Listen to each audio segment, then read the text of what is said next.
வணக்கம். மொழி என்றால் என்ன? மனிதன் தன்னுடைய எண்ணத்தை இன்னொருவரிடம் சொல்ல பயன்படுத்தும் ஒரு கருவியா இந்த மொழி? அப்படியானால் உலகத்தில் ஆயிரக்கணக்கான மொழிகள் இருக்கின்றன. ஆனால் ஒரு மொழி வெறும் பேசுவதற்கான கருவியாக மட்டும் இல்லாமல் ஆயிரக்கணக்கான ஆண்டுகளை கடந்து மக்களின் சிந்தனையையும் வாழ்க்கையையும் அறிவையும் உணர்வையும் பண்பாட்டையும் தன்னுள் பாதுகாத்து வந்தால் அந்த மொழியின் மதிப்பு என்ன? அந்த மொழி ஒரு தலைமுறையின் மொழி அல்ல, ஒரு நாட்டின் மொழி மட்டுமல்ல, அது பல தலைமுறைகளின் நினைவகம். அப்படிப்பட்ட மொழிகளுக்குத்தான் உலகில் செம்மொழி என்ற சிறப்பு பெயர் வழங்கப்படுகிறது. அப்படியானால் தமிழ் ஏன் செம்மொழி? தமிழை நாம் விரும்புகிறோம் என்பதற்காகவா? தமிழ் நம்முடைய தாய்மொழி என்பதற்காகவா? தமிழ் இனிமையான மொழி என்பதற்காகவா? இவை அனைத்துமே இல்லை. தமிழ் செம்மொழி என்பது வெறும் உணர்ச்சியின் அடிப்படையில் கிடைத்த பட்டம் இல்லை. அந்த செம்மொழியான தமிழுக்கு வரலாற்று அடிப்படையும் இருக்கிறது, இலக்கிய சான்றுகளும் இருக்கிறது, மேலும் தொல்லியல் சான்றுகளும் கல்வெட்டு சான்றுகளும் ஆதாரமாக இருக்கிறது. மேலும் இலக்கண மரபும் இவற்றிற்கு சான்றாக இருக்கிறது. ஆயிரக்கணக்கான ஆண்டுகளை கடந்து வந்த தொடர்ச்சியான மொழி மரபும் இருக்கிறது. இதுதான் நாம் புரிந்து கொள்ள வேண்டிய முதல் செய்தி. முதலில் செம்மொழி என்ற சொல்லை புரிந்து கொள்வோம். செம்மை என்றால் சிறப்பு என்று பொருள். அதாவது ஒழுங்கு மற்றும் முதிர்ச்சி, மேலும் தரமான தன்மை என்ற பொருள்களை செம்மை என்ற சொல் கொடுக்கிறது. அதனால் செம்மொழி என்றால் பழைய மொழி என்று மட்டும் சொல்லக்கூடாது. பழமையான ஒவ்வொரு மொழியும் செம்மொழியும் ஆகிவிடாது. இது மிக முக்கியமான ஒரு கருத்தாகும். ஒரு மொழி 1000 ஆண்டுகளுக்கு முன்பு இருந்திருக்கலாம், ஆனால் அந்த மொழியில் உருவான பழைய இலக்கியங்கள் மிக குறைவாக இருக்கலாம். அந்த மொழியின் பழைய இலக்கண மரபு தெளிவாக இல்லாமல் இருக்கலாம். மேலும் அந்த மொழியின் தனித்துவமான இலக்கிய மரபை நிரூபிக்க போதுமான அடிப்படை சான்றுகள் இல்லாமல் இருக்கலாம். எனவே பழமை மட்டும் ஒரு மொழி செம்மொழியாவதற்கு பத்தாது. பழமை கூட்டல் பழைய இலக்கிய மரபு கூட்டல் தனித்துவமான அறிவு மரபு கூட்டல் வரலாற்று சான்றுகள் மற்றும் தலைமுறைகளை கடந்து வந்த பண்பாட்டு மதிப்பு என இவை அனைத்தும் சேர்ந்துதான் ஒரு மொழியின் செம்மையை நிரூபிக்கின்றன. இந்த அடிப்படையில் தான் தமிழ் மொழியை பார்க்க வேண்டும். இந்திய அரசு என்ன சொல்கிறது? இப்பொழுது உணர்ச்சியை ஓரமாக வைத்துவிட்டு வரலாற்றை பற்றி சிறிது பார்ப்போம். 2004ஆம் ஆண்டு இந்திய அரசு முதன் முறையாக செம்மொழி என்ற தனிப்பட்ட மொழி வகையை உருவாக்கியது. அதே நேரத்தில் செம்மொழிக்கான சில முக்கியமான அளவுகோல்கள் அந்த அரசினால் நிர்ணயிக்கப்பட்டன. அதில் ஒன்று, ஒரு மொழியின் தொடக்க கால நூல்கள் அல்லது பதிவு செய்யப்பட்ட வரலாறு 1000 ஆண்டுகளுக்கு மேல் பழமையானதாக இருக்க வேண்டும். இரண்டாவது, பல தலைமுறைகளால் மதிப்புமிக்க மரபு செல்வமாக கருதப்படும் பண்டைய இலக்கியங்களின் தொகுப்பு அந்த மொழியில் இருக்க வேண்டும். மூன்றாவது, அந்த மொழியின் இலக்கிய மரபு தனித்துவமானதாக இருக்க வேண்டும். இந்த அளவுகோல்களை தமிழ் மொழி நிறைவு செய்தது. இதன் காரணமாகவே 2004 அக்டோபர் 12ஆம் நாள் தமிழ் இந்திய அரசால் செம்மொழியாக அறிவிக்கப்பட்டது. இது ஒரு வரலாற்று முக்கியமான நாள். ஏனென்றால் தமிழ் செம்மொழி என்று நாம் நம்மிடையே சொல்லிக் கொண்டிருந்ததற்கும் இந்திய அரசின் அதிகாரப்பூர்வமான அங்கீகாரம் கிடைத்ததற்கும் 2 வெவ்வேறு நிலைகள் இருக்கின்றன.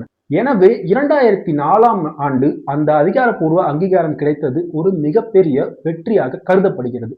ஆனால் இங்கே ஒரு பெரிய கேள்வி வருகிறது. தமிழ் எப்படி இந்த அளவுகோல்களை நிறைவு செய்தது? அதை பற்றி விரிவாக பார்க்கலாம். அதற்கான பதிலை தேட நாம் ஆயிரக்கணக்கான ஆண்டுகள் பின்னோக்கி செல்ல வேண்டும். முதலில் சங்க இலக்கியங்களை பற்றி பார்க்கலாம். தமிழின் செம்மையை பற்றி பேசும் பொழுது முதலில் நினைவுக்கு வருவது சங்க இலக்கியங்களே ஆகும்.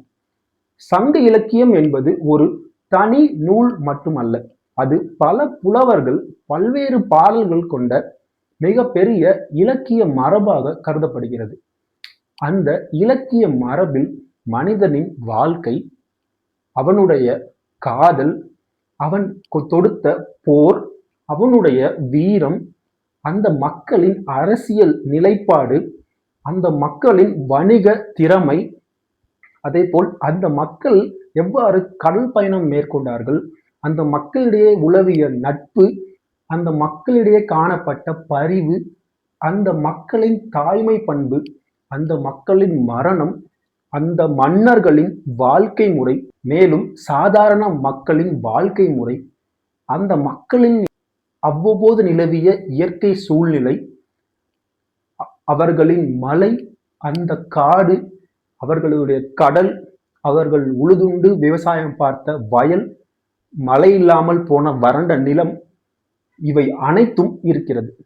அந்த கால தமிழன் எப்படி வாழ்ந்தான், அதாவது உணவாக எதை உட்கொண்டான், எப்படி பயணம் செய்தான், தரையிலும் மற்றும் கடலிலும் எப்படி போரிட்டான், போர்களில் எப்படி வெற்றி பெற்றான், மேலும் தன்னுடைய பொருளாதாரத்தை எப்படி வணிகத்தின் மூலம் விரிவுபடுத்தினான், அவனுடைய காதல் எப்படி இருந்தது, அவனுடைய சமூக வாழ்க்கை எப்படி இருந்தது, இவற்றை பற்றிய தகவல்களை சங்க இலக்கியத்தின் வழியாக அறிய முடிகிறது. இதுதான் ஒரு மொழியின் மிகப்பெரிய பலம். அந்த மொழி தன்னுடைய மக்களின் வாழ்க்கையை பதிவு செய்து வைத்திருக்க வேண்டும். தமிழ் பதிவு செய்து வைத்திருக்க சங்க இலக்கியங்களில். இப்போது இன்னொரு முக்கியமான இடத்திற்கு செல்வோம். தொல்காப்பியம். தமிழின் பழமையான இலக்கண மரபின் முக்கியமான படைப்பு தொல்காப்பியம் என்றே கூறலாம்.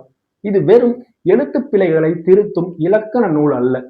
தமிழின் எழுத்து அமைப்பு, சொல் அமைப்பு, பொருள் அமைப்பு, இலக்கிய மரபுகள், மனிதனின் உணர்வுகள், அவனுடைய வாழ்வியல் சூழ்நிலைகள், அந்த இலக்கியத்தின் பயன்பாடுகள், இவற்றை பற்றி விரிவான சிந்தனையை இந்த தொல்காப்பியம் முன்வைக்கிறது.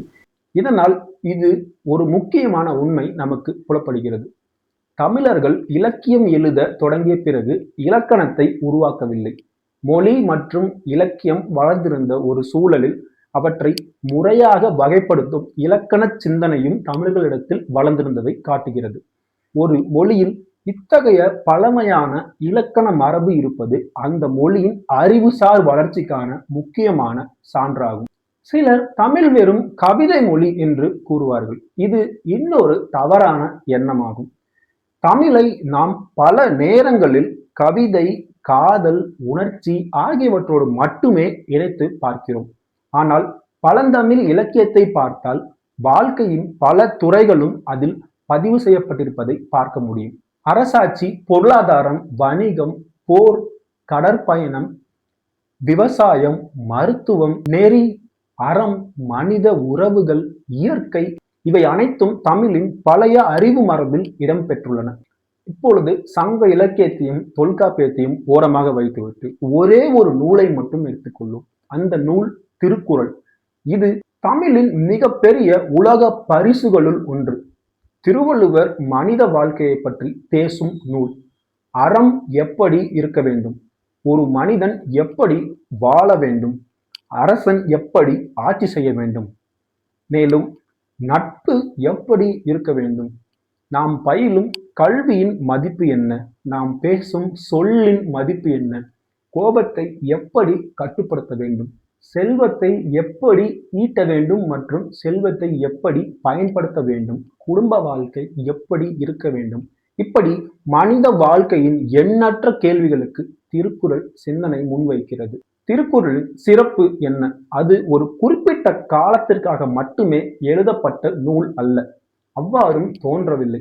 அதனால்தான் ஆயிரக்கணக்கான ஆண்டுகளுக்கு பிறகும் மனிதர்கள் அதை படிக்கிறார்கள். மேலும் அது உலக பொதுமறை என்றும் கௌரவிக்கப்பட்டது. இதுதான் செம்மொழியின் மற்றொரு அடையாளம். பழையதாக இருப்பது மட்டும் பெருமை அல்ல, பழமையாக இருந்தாலும் இன்றும் பொருள் தருவது மிகப்பெரிய பெருமையாகும். தமிழ் மொழி மாறிவிட்டதா? இங்கே இன்னொரு சுவாரஸ்யமான விஷயம் இருக்கிறது. இன்று நாம் பேசும் தமிழ் சங்ககால தமிழை போலவே இருக்கிறதா, அல்லது சற்று மொழி மாறிவிட்டதா, பேச்சு மாறிவிட்டதா, எழுத்து மாறிவிட்டதா? மொழி என்பது மாற்றத்திற்கு உட்பட்டது. மொழி என்பது கட்டாயமாக மாறும்.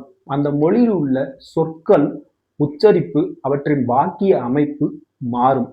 அந்த மொழியின் பயன்பாடு மாறும். ஆனால் மொழியின் பழைய இலக்கிய செல்வம் அழிந்து விடாமல் தலைமுறைகளுக்கு தலைமுறை கடத்தப்பட்டு வந்திருக்கிறது. இதுதான் தமிழின் மிகப்பெரிய சிறப்பம்சங்களில் ஒன்று. மேலும் ஒரு மொழி உயிரோடு இருக்க வேண்டும் என்றால் அது பல தலைமுறைகளுக்கு மாற வேண்டும். அந்த மாற்றத்தை ஏற்றுக்கொள்ள வேண்டும். மாறாமல் அப்படியே உறைந்து போனால் அது அருங்காட்சியக பொருளாகிவிடும். தமிழ் இன்றளவும் அருங்காட்சியக பொருளாக மாறவில்லை. தமிழ் காலத்திற்கு ஏற்ப தன்னை மாற்றிக்கொண்டது. தமிழ் வளர்ந்தது. புதிய சொற்களை ஏற்றுக்கொண்டது. புதிய இலக்கிய வடிவங்களை உருவாக்கியது. புதிய காலத்தின் தேவைகளுக்கு ஏற்ப தன்னை மாற்றிக்கொண்டது நம்முடைய செம்மொழி. அதே நேரத்தில் தன்னுடைய பழைய இலக்கிய மரபையும் தமிழ் மொழி பாதுகாத்து வந்தது. இதுதான் தமிழின் உயிர்ப்புத்தன்மைக்கான ஆதாரம். ஒரு மொழியின் வரலாற்றை நிரூபிக்க இலக்கியம் மட்டும் போதாது. அந்த மொழியை பற்றி அந்த நிலத்தில் உள்ள கல் பேச வேண்டும். அவர்கள் பயன்படுத்திய செம்பு பேச வேண்டும். அவர்கள் வாழ்ந்த அந்த மண் பேச வேண்டும். அதாவது கல்வெட்டுக்கள், அவர்கள் பயன்படுத்திய பொருட்கள், மேலும் தொல்லியல் சான்றுகள், இவை அனைத்துமே அந்த மொழியை நிரூபிக்க முக்கியமான சான்றுகளாகும். தமிழகத்திலும் தமிழகத்தை சுற்றியுள்ள பகுதிகளிலும் கிடைத்த பழைய கல்வெட்டுகள் தமிழ் மொழியின் வரலாற்றை சுமந்து கொண்டு இருக்கின்றன.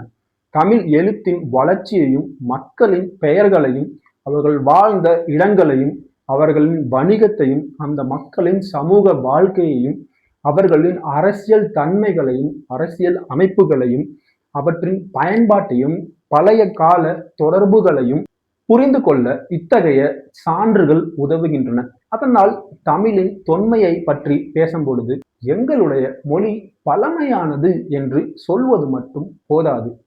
சான்று எங்கே? எந்த கல்வெட்டு சொல்கிறது? எந்த இலக்கியத்தில் குறிப்பிடப்பட்டுள்ளது?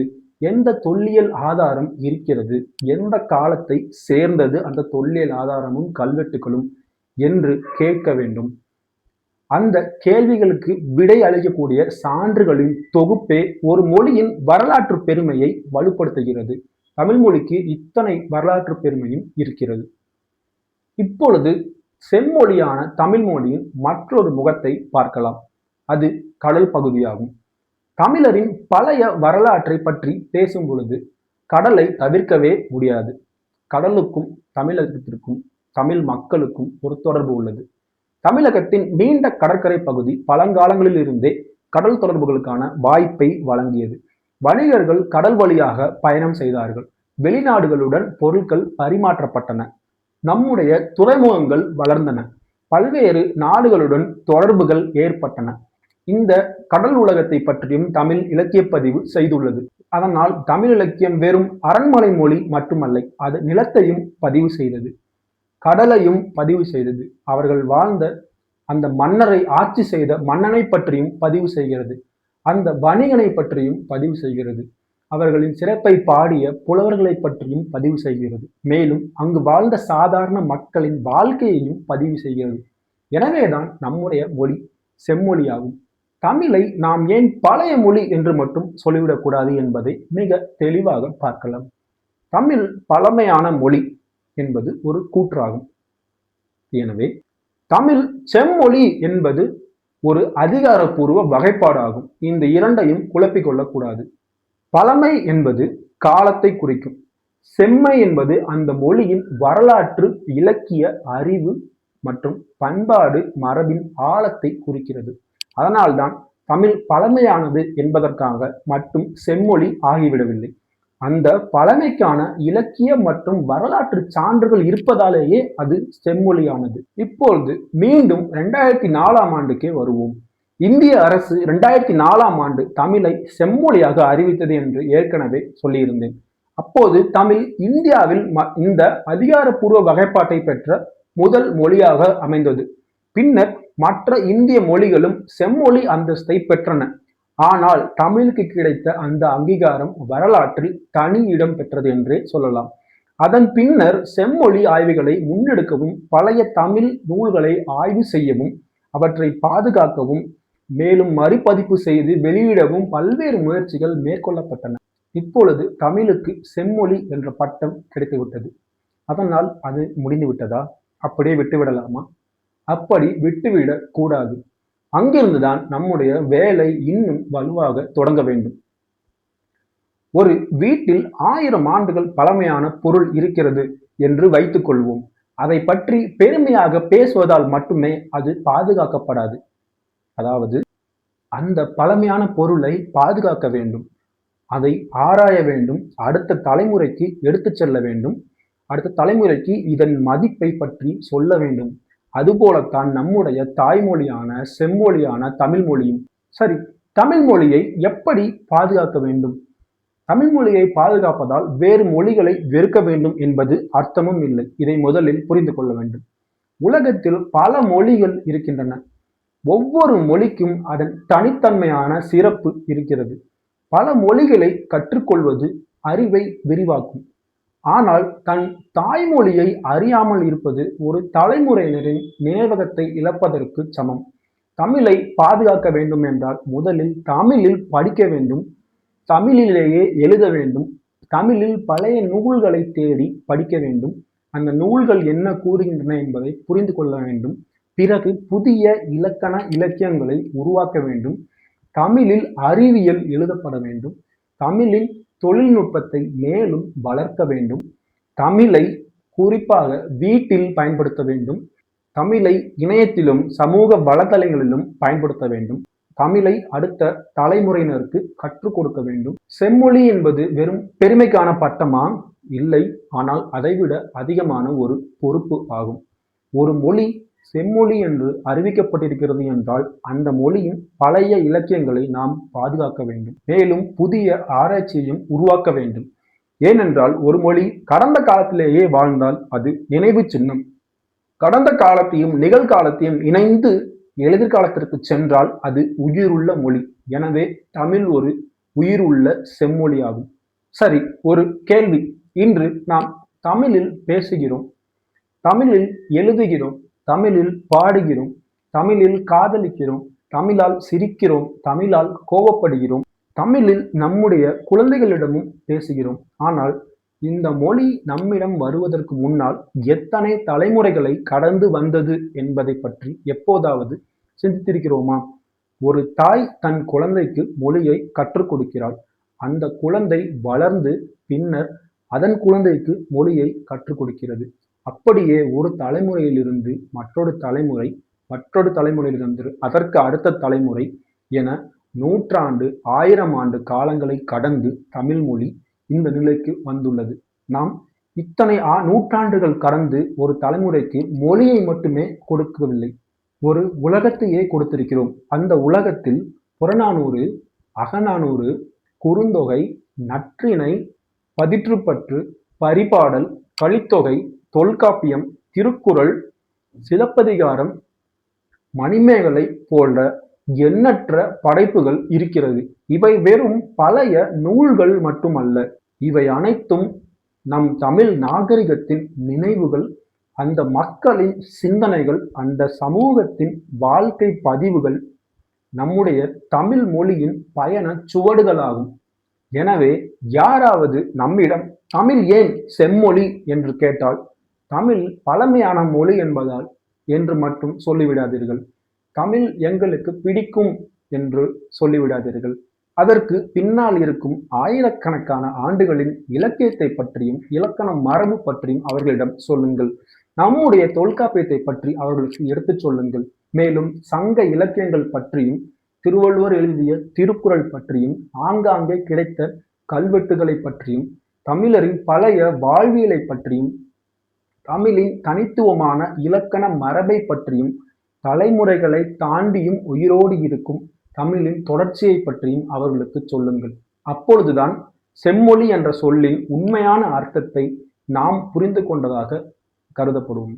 செம்மொழி என்பது தமிழ் மொழிக்கான ஒரு பதக்கமோ பட்டமோ ஒரு பெருமை சொல்லோ அல்ல.